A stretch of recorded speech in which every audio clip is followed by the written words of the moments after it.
Howdy, YouTube land. Yakatig, Rus, House, Texas. Johnny, the practical nurse here, folks. Hey, I got my buddy John here, who is an Army medic, U.S. Army medic, currently serving U.S. Army, serving our country, which is great. And we want to go over something with you that we really feel is important for y'all to know.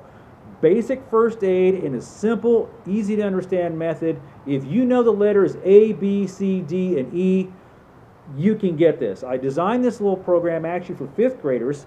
So very simple, folks. If they can get it, you can get it, because if you get it, you can save somebody's life too, or save your own.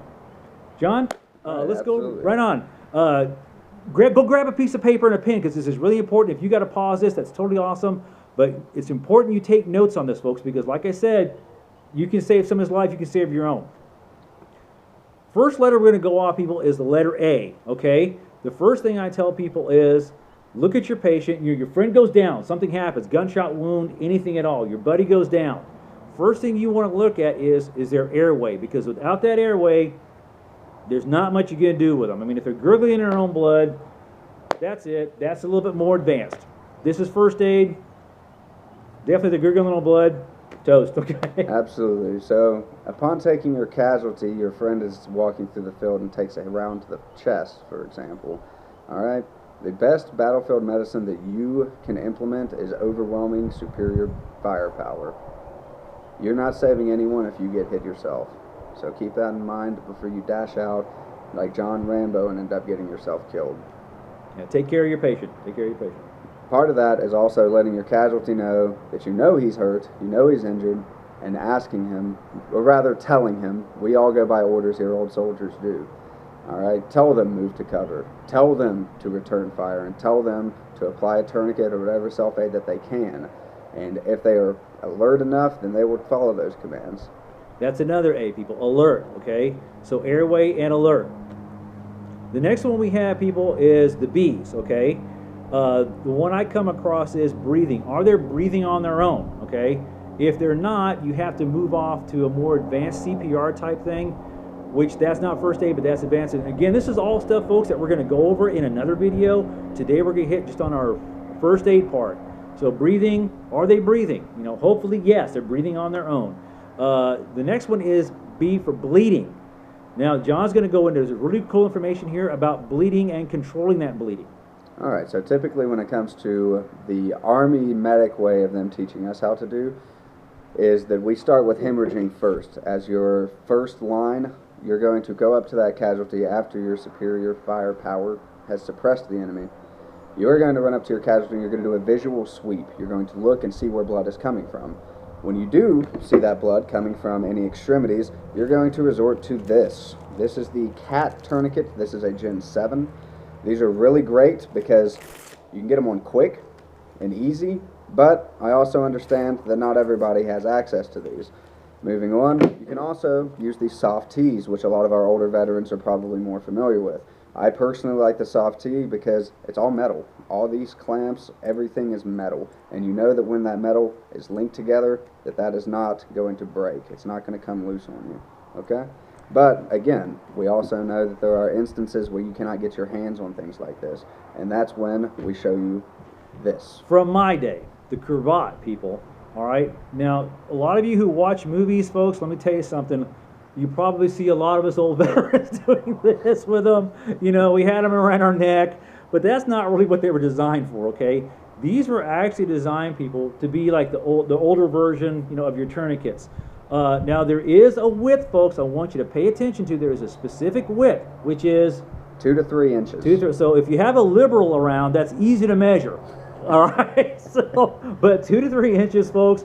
And let me, John and I are going to demonstrate. Now, back in my day, folks, this is what we did. You know, you had this. So what you do is you tie your first knot. Roger that. Then you take your windlass, anything rigid, even a wrench, a screwdriver, whatever you have, and you're going to also tie a knot on and above that. Slow and steady. From there, you have something solid. You can begin twisting. And as you twist, it's going to start cutting off that circulation. Yeah, I can feel it now. Johnny can feel it. I can feel it now. Right? Well, the issue is once you get done with that, now you're stuck with this windlass that if you let go, it's going to come loose. So that's why you can take another cravat, tie it around the arm, and use that to help keep that windlass in place.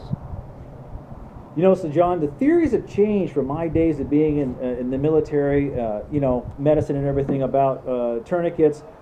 Back in my day, you let it trickle a little bit. You let the blood flow a little bit. Now today, it's a little bit different.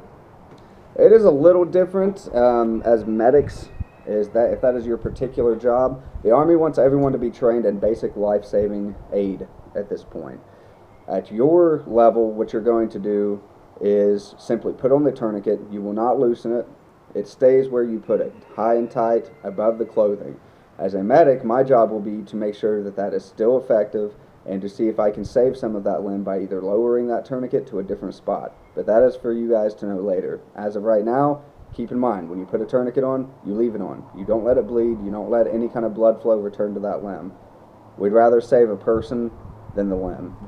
Right on. You know, so that brings us to C, which is compression. Absolutely. You had your tourniquets, and you have clot prevention.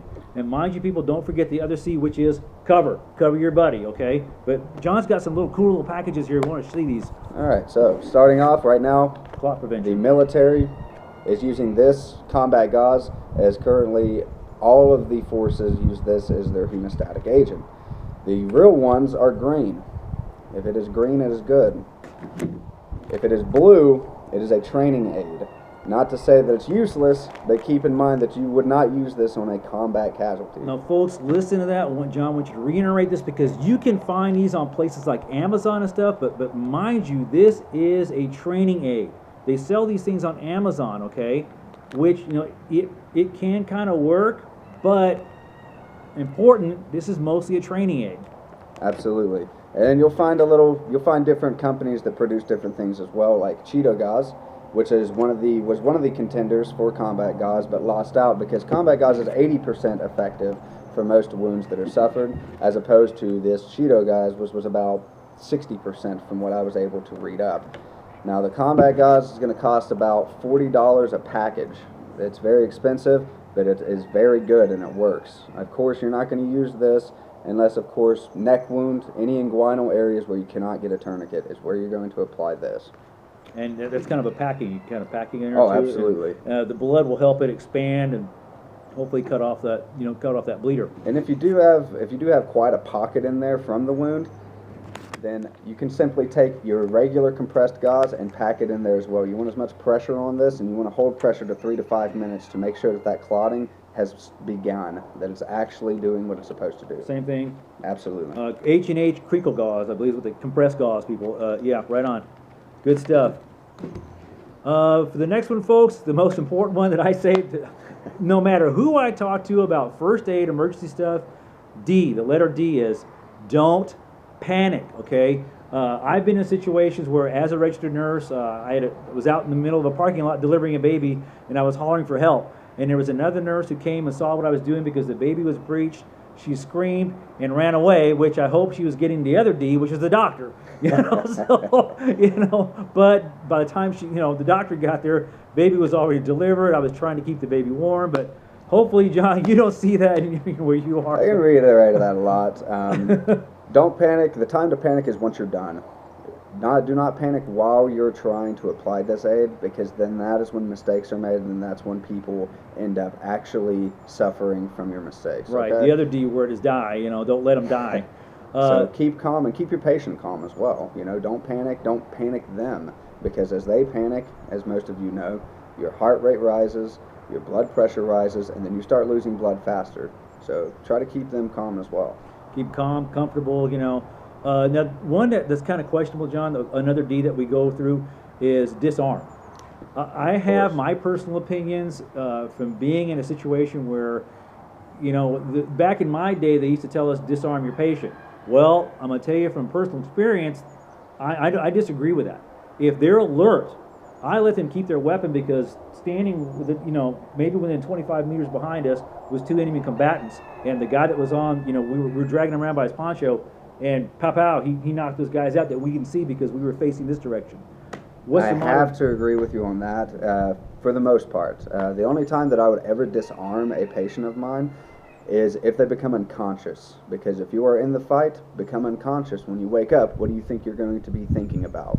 What you were just doing, you were in the fight. You're still in the fight. So for the most part, if they are alert, if their cognitive thinking is still there and they know where they're at and what they're doing, Johnny, let them keep their weapon, because they may save your life. Exactly. Still here because of that. That leads to E, people. The most important thing you want to do after you've cleared all this is to get them out, evacuate. Get them out of there, all right? Maintain your cover, get your buddies out. Absolutely. These are all stopgap measures. Even as a medic, I can't fix everything. That's for the surgeons. That's for all the people that are higher above me. This is to keep them alive long enough for them to get there. You will not save their lives, and they will not be able to walk out of there with a tourniquet on. Okay? That's for the doctors to fix. That's for this someone will else, keep a them higher alive level. long enough for them to get there. So make friends with your doctors and nurses, because they'll be the one that you see later on. Absolutely. Awesome. John, was there anything else? I think we went through A, B, C, D, E. Was there anything else we need to go over? I can't stress enough how important it is really to teach this, because you may be the only person that's paying attention to this video, okay? You may be the only one that knows anything about any kind of medical interventions that could save someone's life. So take it seriously, and we'll post another video later. Johnny, I'm sure you'll assist me with that we will do a hands-on, and I will show you step by step with a casualty exactly how I would treat that casualty. Awesome, awesome. John, thank you so much. I'm very proud of you. Thank you for your service that you're doing right now. And it's an honor to be there. All of us old veterans that have done our service but are still in the fight. Just because we're middle-aged and older doesn't mean we can't fight. I'm Johnny the Practical Nurse. Until we see you next time, have a blessed one. Out here.